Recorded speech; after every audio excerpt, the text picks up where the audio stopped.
Testing 1, 2, 3, 4. This is Link Dandy Paranormal. My first live on YouTube. I think we're on YouTube. I think. I can't see it on my cell phone that we're live, but it says it on my screen that we're live. So I guess we're live. I don't know. I'm trying to get my comments to be working in the chat. So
anyway,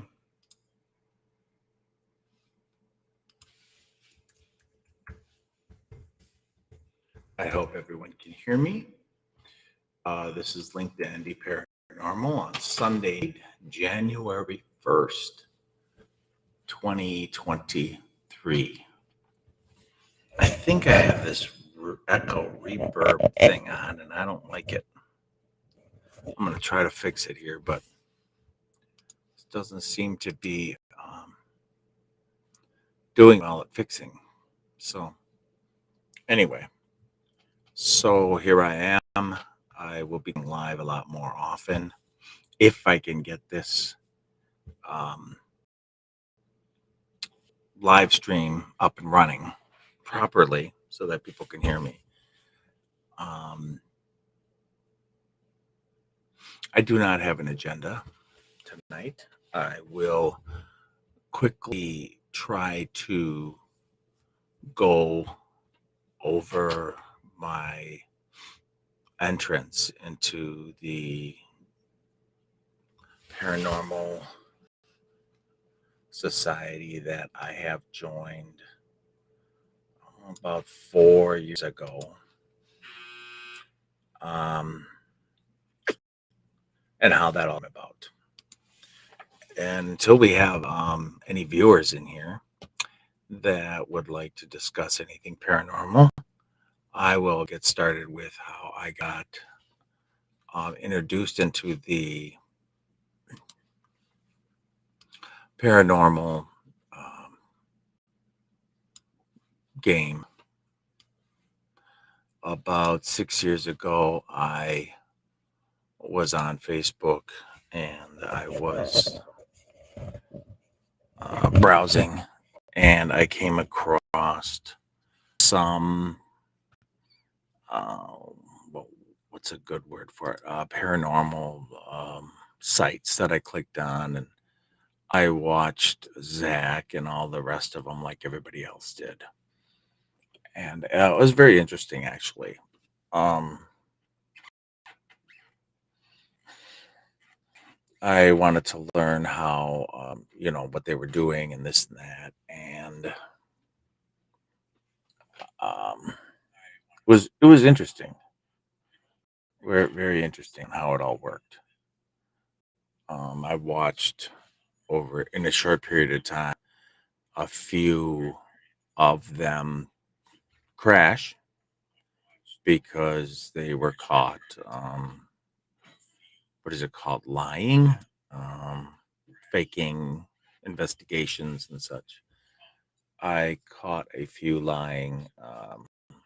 Well, they got caught. I didn't catch them. I heard about this. So it, ruins their integrity. So they're kind of out of the game. But to make a long story short, um, I ended up coming across a place called Hinsdale, New York, and there was some confusion on my end because the place that I was um, looking up and was interesting to me was the Dandy House slash um, Hinsdale House, and I was like, "Well, are these two different places? They both seem to be like they're in Hinsdale, New York." So I was kind of guessing that they were both the same place. At one time, I had heard it called the Hinsdale Dandy House, and then I knew for sure that they were both the same property, the same place, or whatever, whatever you could, whatever you call it. I knew that they were like the same place. So that was cool. That took me a while to figure, but I figured it out after a while. Then I came across the Dendy family story after I did some research, as that was one of the most popular um, situations at the Hinsdale house, owned by Dan Klaus. I think that's how you say his last name. Um, right now, he's the one that owns it. I had read over and over again that Clara Miller, uh, Dandy at the time, but now her name is Miller, who lives in Oregon, was living there in the 70s, and all of the drama that was going on in the 70s with her and having the structural exorcism done. Let's see, the Camp Road, the Gregorian chant, and all of the other drama, if you will, that had occurred at the place. And so I came across the uh, the facts that she had written a book, but she really wrote two books, but she had written a book on the place, but there was a rewrite, or she wrote it again. I don't have a copy right in front of me. I could try to look it up quick here if I can look up her name of her book, so I don't want to mispronounce or say um, I don't want to say the wrong. Uh, Echoes of a Haunting was from Clara. Miller, Clara M. Miller,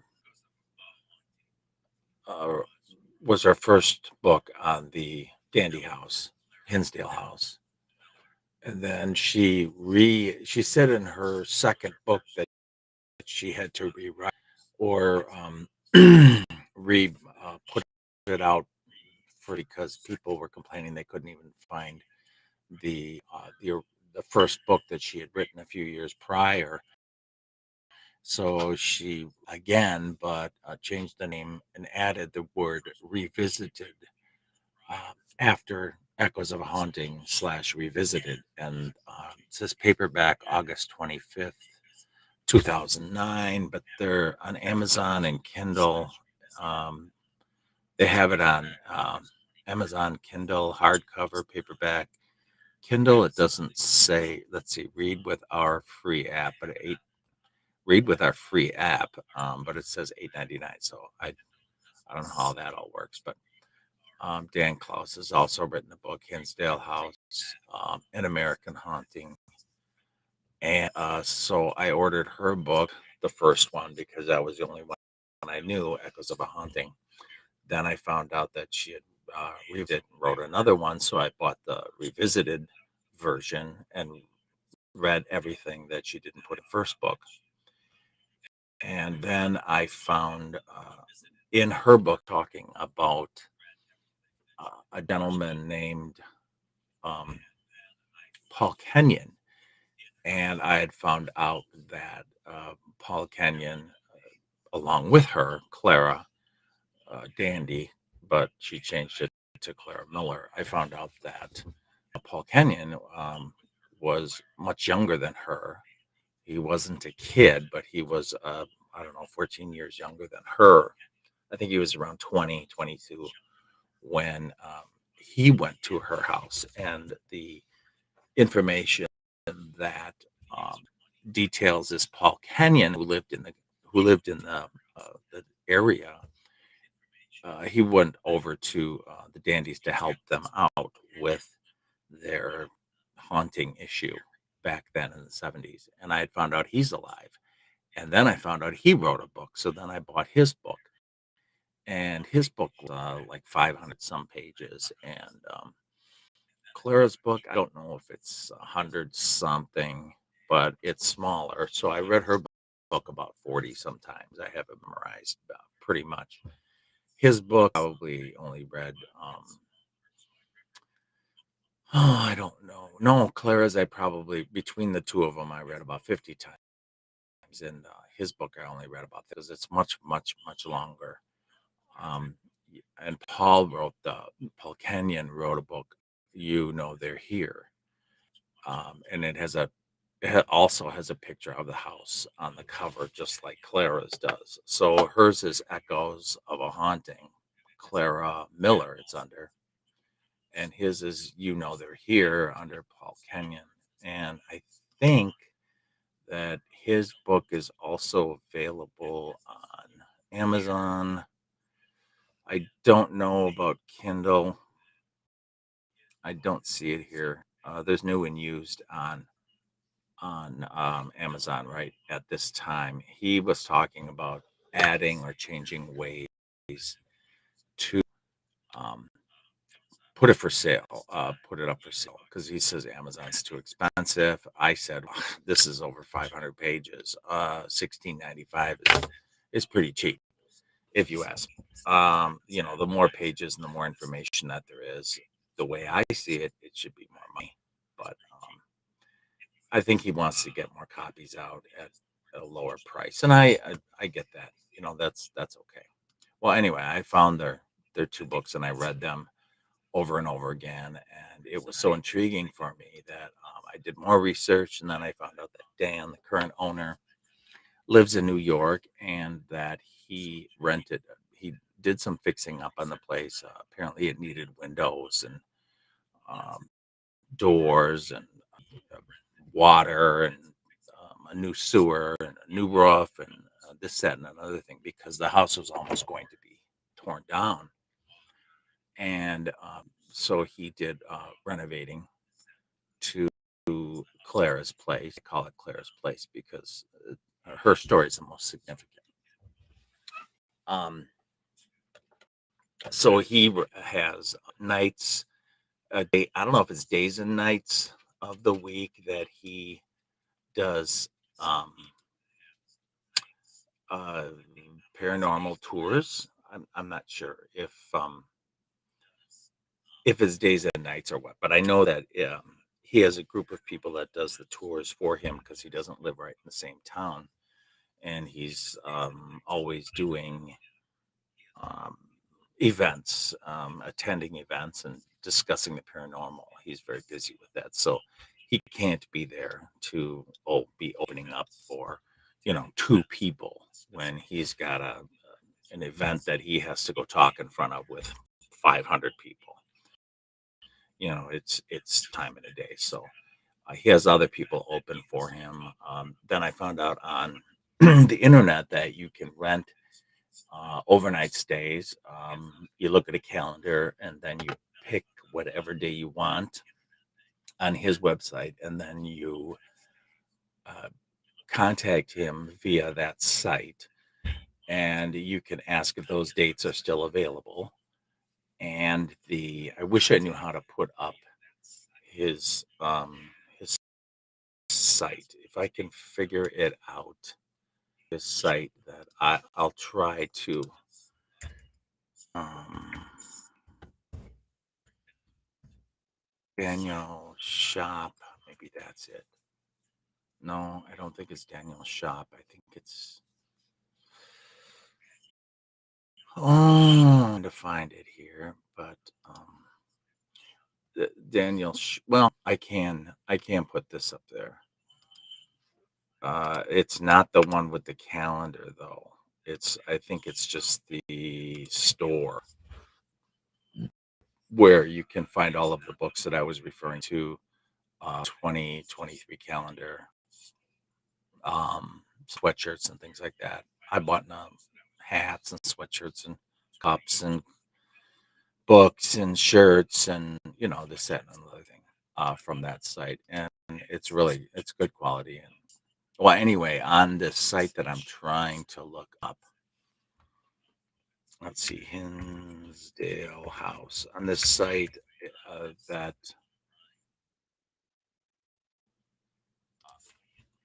um Dan owns. It might be a Hinsdale House, haunted Hinsdale House. I don't know if it's on Facebook or the regular internet. I'm trying to look it up right now, and then I can try to put the link in there, which has the calendar for dates that are available. Now, I have found out that when you're trying to use your cell phone to assess this, um, sometimes the cell phone doesn't want to pull up the calendar portion, so you have to get on then go purchase Hinsdale House Restoration. Please send the link. I'm trying to find the website for you guys. Anyway, the website has when you page down on the website, and I don't know how to put up the I don't know how to share my screen yet with this. This is my first live with.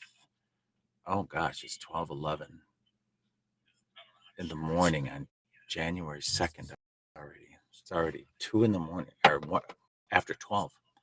My internet's really slow, so I hope you guys have a decent picture video here. That it's not all choppy from me getting cut off.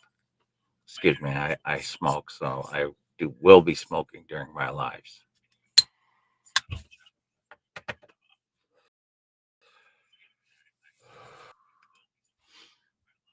I'm trying to see if this is the website that will eventually get to the calendar. And the calendar shows you the open days. It shows you days that things are going on there. And then you'll be able to see if there's if there's a guided paranormal investigation tour, or days when the home is open for rent.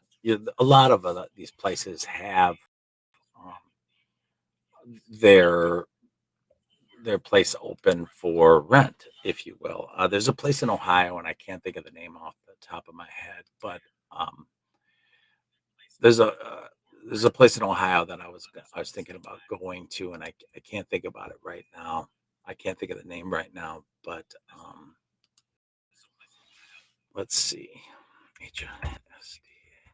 I apologize that I'm not ready for this, and it's a lot smoother. I apologize about that.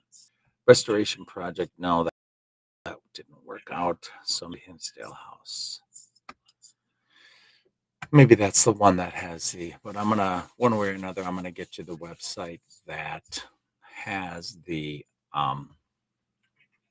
calendar on it, so that when you pull down on the screen, you eventually get to a calendar. Well, anyway, while that's pull up on my computer, uh, I had first rented um, the I rented my first was it 2 nights? I think it was 2 or 3 nights. I rented somebody with, because I had all of the gadgets and everything that uh, everybody brings. Hi, Mayhem. I've had all of those gadgets and everything, and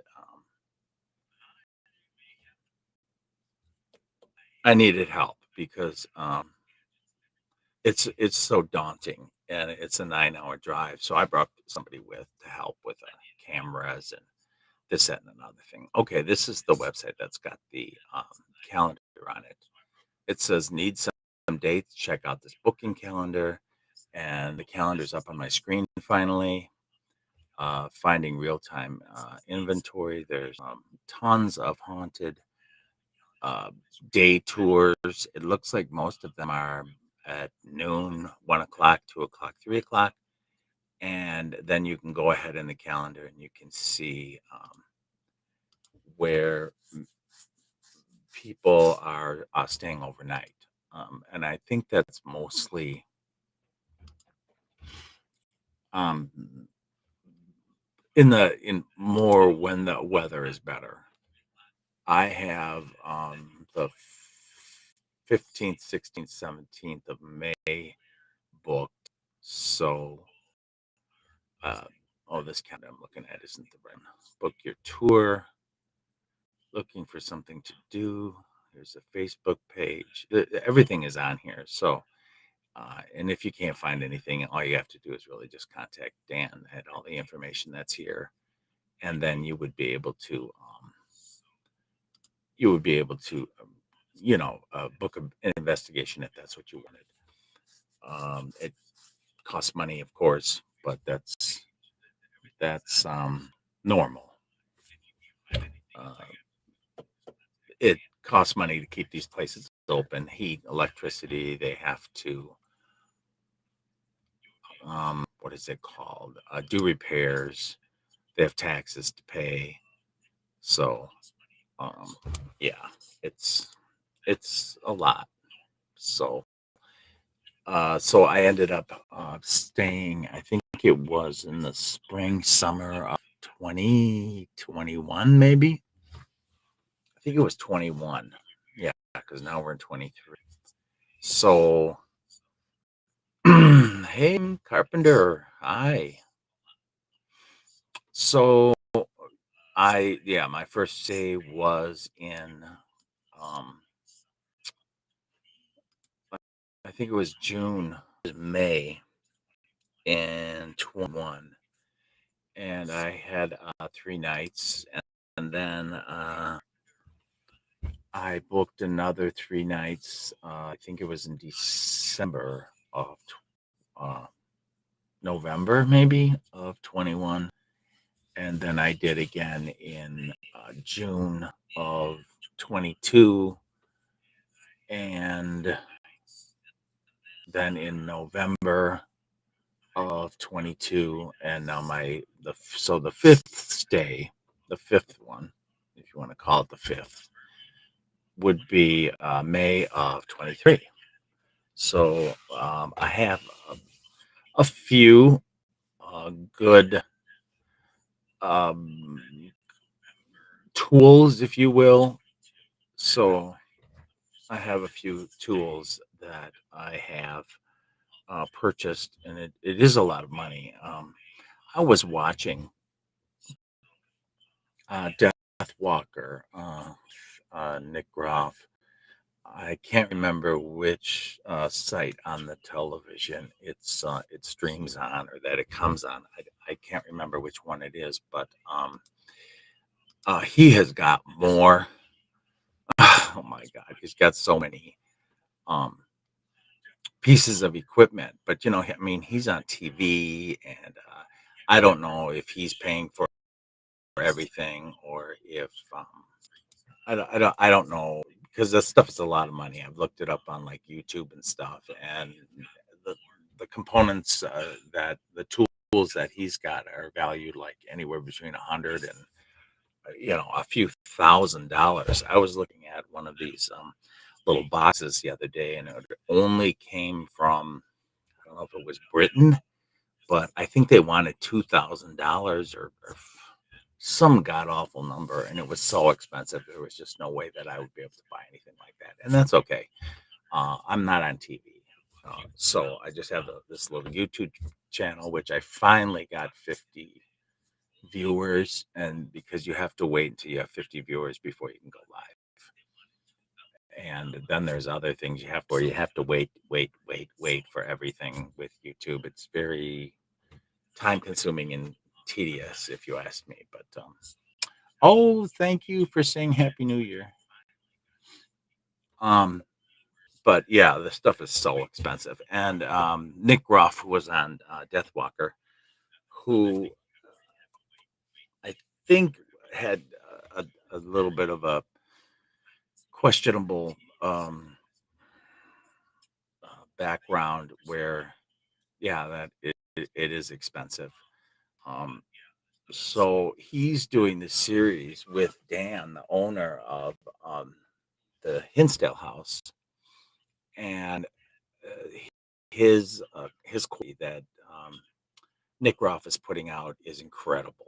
Now I noticed this huge difference, and I think that after he hooked up with Dan and got some tips on um, the whole aspect of the paranormal and hauntings and uh, the Catholic Church doing what they do, their exorcisms or structural exorcisms or real exorcisms, and I think Nick got a real good lift with Dan, consulting with Dan. That's all I can think of, because Nick is really much better than what he was five 5 years or so ago. I mean, it's incredible um, how well he's doing now. He's got ideas that are out there that are incredible that I haven't heard yet, and I I don't want to copy what he's doing, but I am interested in bringing up his ideas when I'm going to be at the Hinsdale House in May. So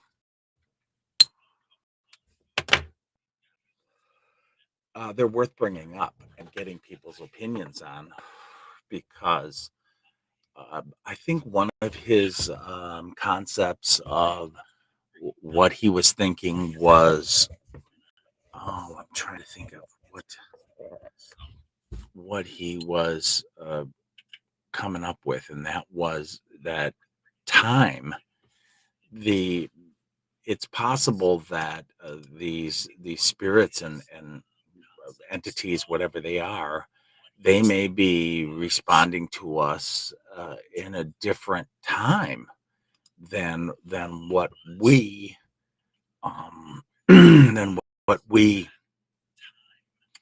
than what we perceive as time. So it's just so interesting how people bel believe different things on how we as humans relate to these entities. I was reading and looking on YouTube about 6 months ago, and I ran into what was it? Two Catholic priests or whatever they were. I don't think they were bishops, but they quit uh,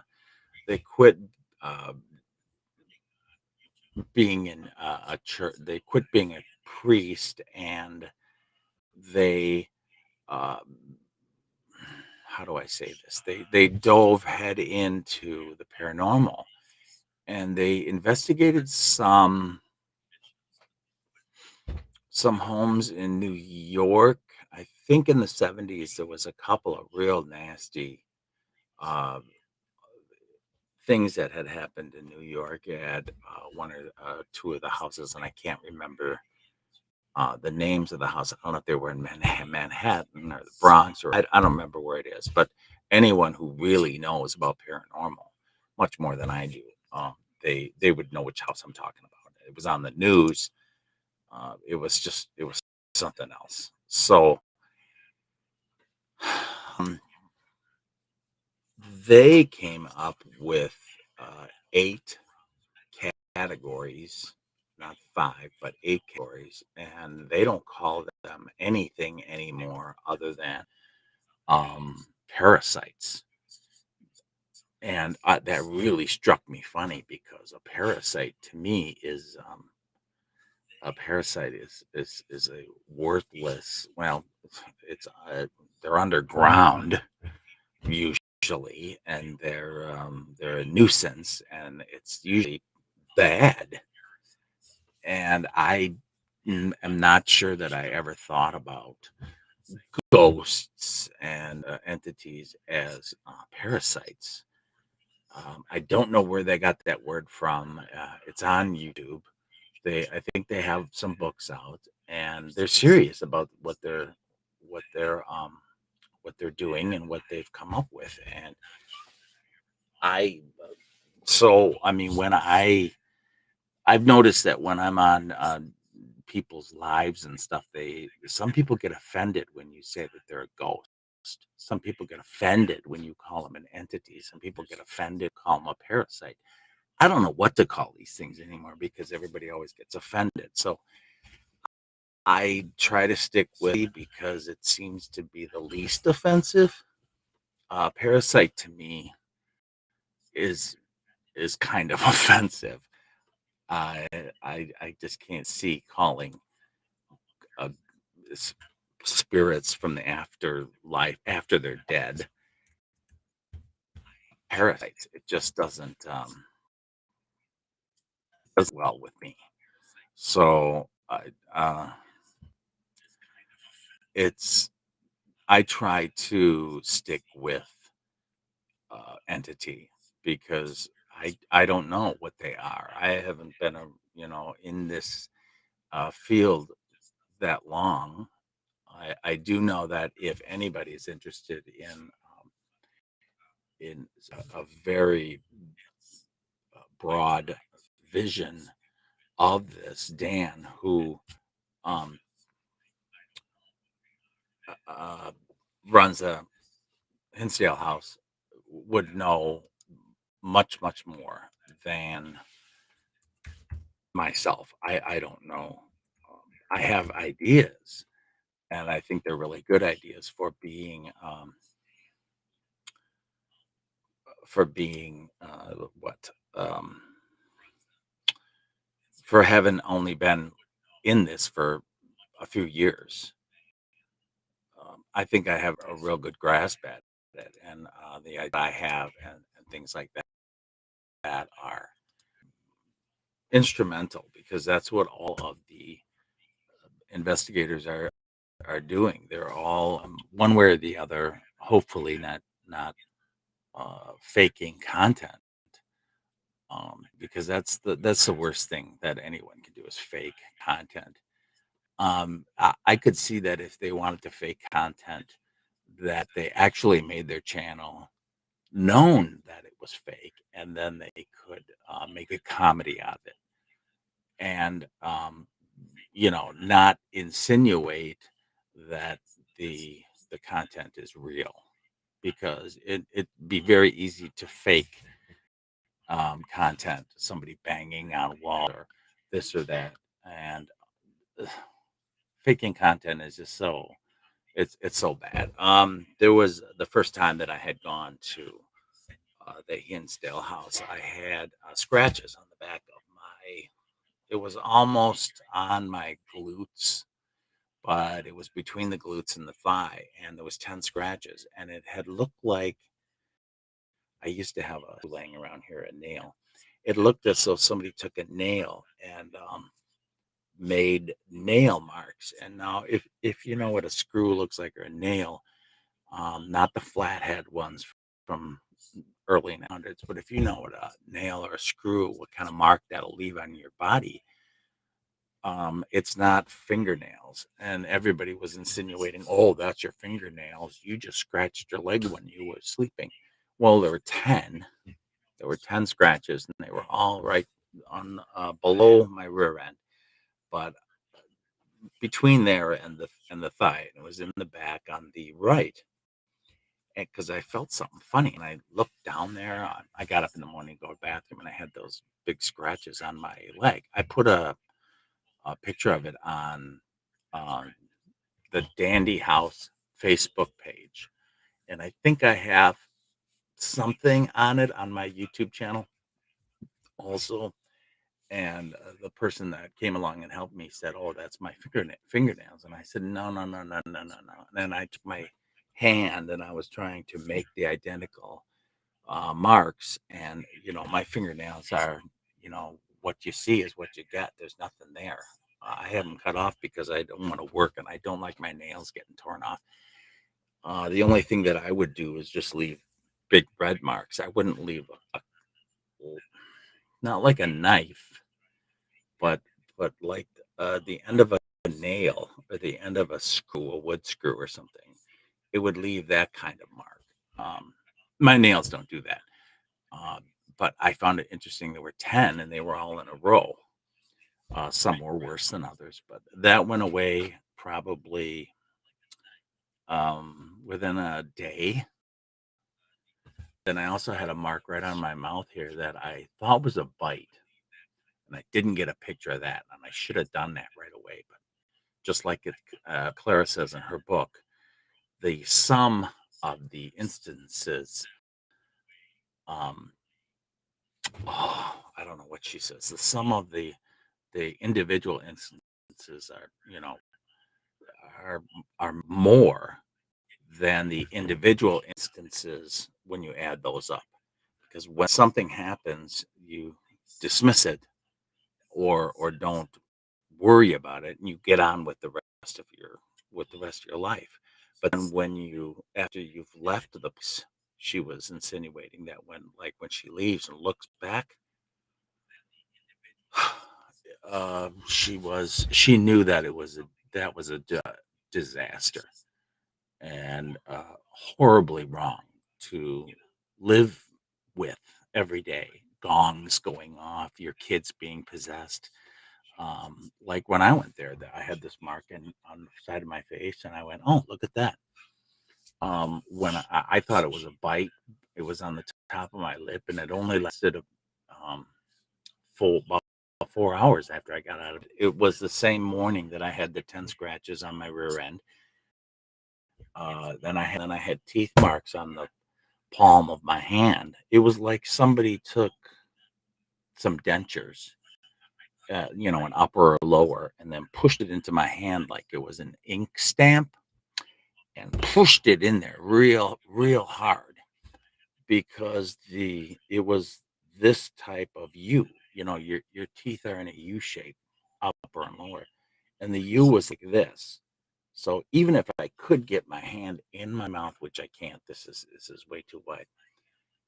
The U shape would have been like this, like this.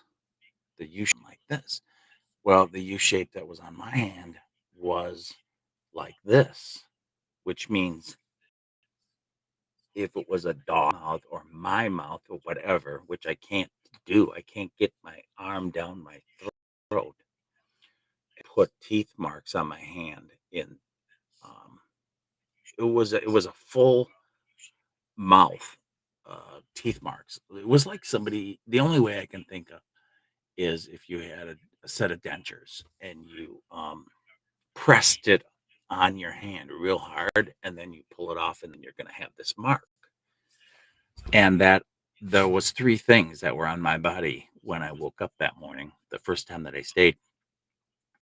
And I didn't think to take a picture of something like this because of how um, horrific it is when you think back, an impossible mark on your hand that cannot be done in any human way other than getting a teeth, a false teeth, and pushing them on your hand like a ink stamp or something.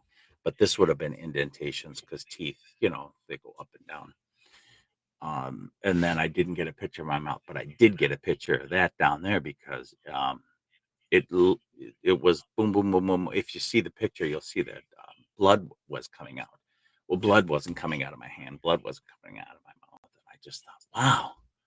So I also looked over the 8 hours of video, give or take, the same night that I was sleeping there, and there was nothing on the camera showing that the blankets or the bed. There was nothing suspicious about while I was sleeping.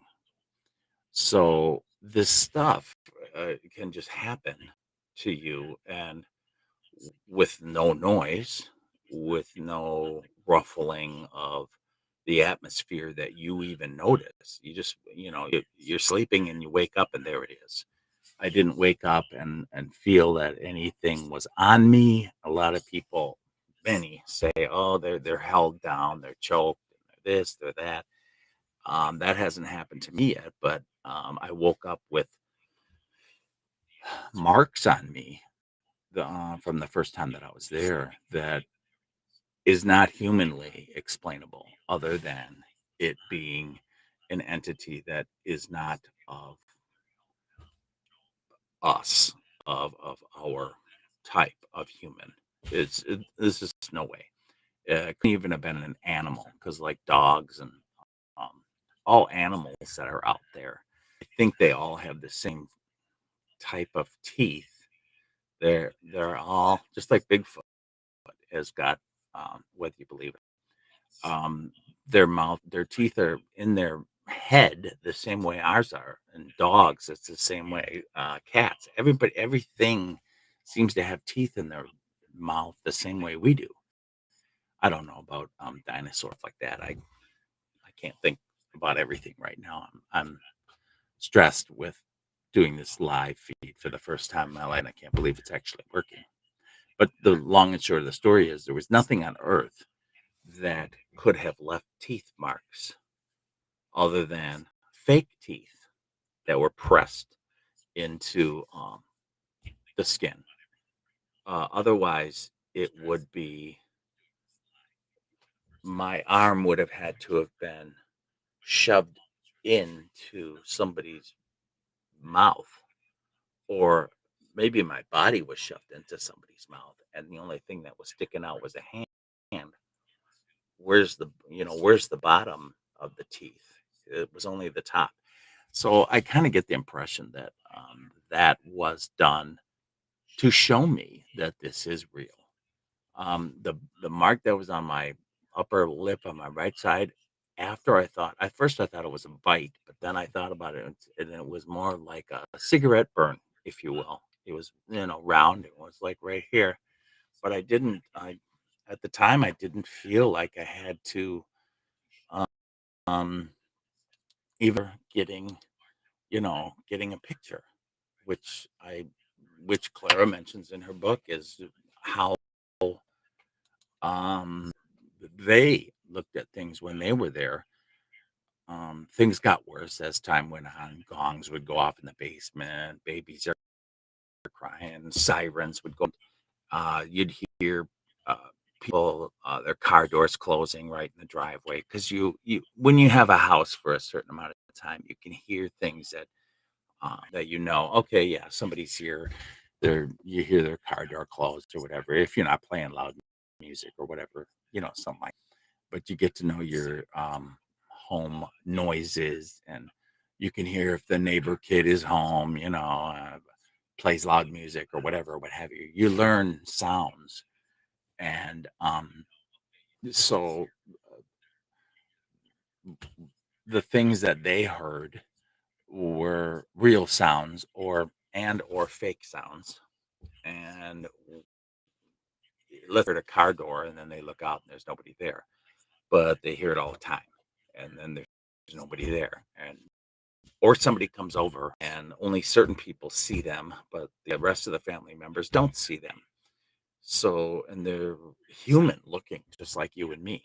So, when some people have full conversations with other entities that are human, and no one else saw them, I do see that on YouTube nowadays, and I don't know how much of it is real, but I don't have any reason not to believe what Clara wrote in her book, where her mother entertained two elderly people in the kitchen of the Dandy House, Hinsdalehouse, and she was talking about, the bathroom is over here, and there's bedrooms over here, and blah blah blah. While Clara was getting ready to, I think she was boxing stuff up, and um, Clara's father and husband were outside looking at the house to see if there was anything that they could do to spruce it up to, help with sale. And the car parked in the driveway, according to the grandmother, and the elderly couple got out and pulled their clothes on and came in the house and sat at the table. And then the grandmother explained what the house had to offer for what I think it was 20 minutes or so. And then when they left, the grandmother um, had gone outside to talk. Um, Phil and the grandfather, Clara's dad, and the grandmother's husband, and the two men said, "What are you talking about? There hasn't been anybody here. We've been out here the whole time." So even the grandmother, who had many instances run into the spirits and whatnot, um, she even got to entertain people that weren't even there. So it's it's a very interesting. Um, it- I'm at a loss for words, and I'm not usually at a loss for words. It's very interesting that all of this kind of stuff can happen, and there is no explanation for it.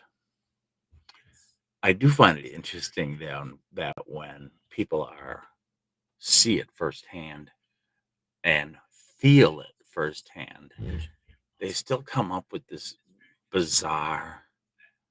I'm a skeptic. Um, I don't know if you're stupid or if you just want to say that because how do you say this? Educated scholars who base their education on schools, science, and things you can prove, which paranormal is what impossible to prove. Bigfoot. I mean, we have uh, infrared cameras, we have heat source cameras. How interesting that we haven't gotten Bigfoot on a heat source camera um, running through woods because they run too fast for humans to keep up. They don't like cameras. So how interesting that we've never had a drone uh, track a Bigfoot going through woods. It would have to be high enough because the bigs like to throw stuff. Numerous people seen them in person, but they can't get them on camera because I don't think they want to. It's going to scare people out of the woods, and then you lose all of this funding people spend on parks and hunting and all of this and that. And if you let people know what's really out there, the government's going to lose a lot of money. And I don't mean Washington, I just mean the local governments or whomever collects all of the funds for hunting and fishing and all this other stuff in remote areas where you're more likely to run into a dog man or Bigfoot or some other entity or a UFO, which now they don't even call them UFOs anymore. They call them aerial, I don't know, UAFs or something, unidentified aerial phenomenon or something. Now they're changing it from UFOs to UAFs. So it's a very interesting field, and I'm very happy that I got into it because helping people on Earth, like all of us, to understand what we don't understand, and that scientists cannot back away from saying that it doesn't exist because you can't prove it. They're stuck on this plateau of if you can't write it on paper, 1 and 1 is 2, then it doesn't exist. And nobody wants to, in the scientist field, nobody wants to admit that it's very possible that what we know as humans, that's not all there is in the universe, and that there can be, I mean, we might know this much of what can be in the universe. Um, but if any scientist or someone who's educated would go out on that limb and say, it's possible that this, what we know is, just the tip of the iceberg. They're worried about losing their jobs. I get that. So it's a rough road to travel. It's a thankless road. I know what I've seen. I know what other people have seen. I know that the paranormal does exist. There is no, I don't know what it's called. There is no doubt, and there's no doubt that Bigfoot exists. There's no doubt that UFOs exist. It's just government doesn't like to admit these things. It seems like there's a group of things that they don't want to admit. And I don't know if that is to protect the public's best interest or what, but I'm hoping that someday, long after I'm dead, maybe many people will see the truth on these types of things. I do have a YouTube channel linked Dandy Paranormal. Paul Kenyon does have his book site. It's I think it's the dandyhouse .com. Let me see if I can find the if I can find his site.